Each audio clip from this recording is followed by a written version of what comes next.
Good evening, আমি সুজিত লাল বুদ্ধ সুনামগঞ্জ থেকে বলছি। আমি একজন পল্লী চিকিৎসক হিসেবে কর্মরত আছি।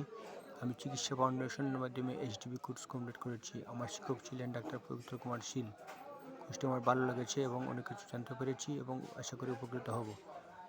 আজ আমি হৃদরোগ নিয়ে সংক্ষিপ্ত আলোচনা করব। হৃদরোগ বা কার্ডিওভাস্কুলার ডিজিজে হাইপারটেনশন একটি সমস্যা। হাইপারটেনশন খাদ্য, ঘুম, ব্যায়াম এবং ওষুধের মাধ্যমে নিয়ন্ত্রণ করা যায়। অন্তত সপ্তাহে একদিন প্রেশার মেপে নিলে ভালো হয়। এছাড়া মাংস, তেল ভাজা খাবার, চিনি, মিষ্টি জাতীয় খাবার, ফাস্টফুড এগুলা পরিহার করতে হবে। এবং উচ্চ রক্তচাপ হলে ডাক্তার দেখিয়ে ওষুধ খেতে হবে। উচ্চ রক্তচাপ কিছু ওষুধ যেমন calcium channel blocker, amlodipine, beta blocker, bisoprolol এবং লিপিড লরিং ড্রাগ অ্যাটোভাস্টেটিন। এছাড়া যদি বুকে ব্যথা হয় অ্যাসপিরিন খাওয়া যাবে। আজ এখানেই শেষ।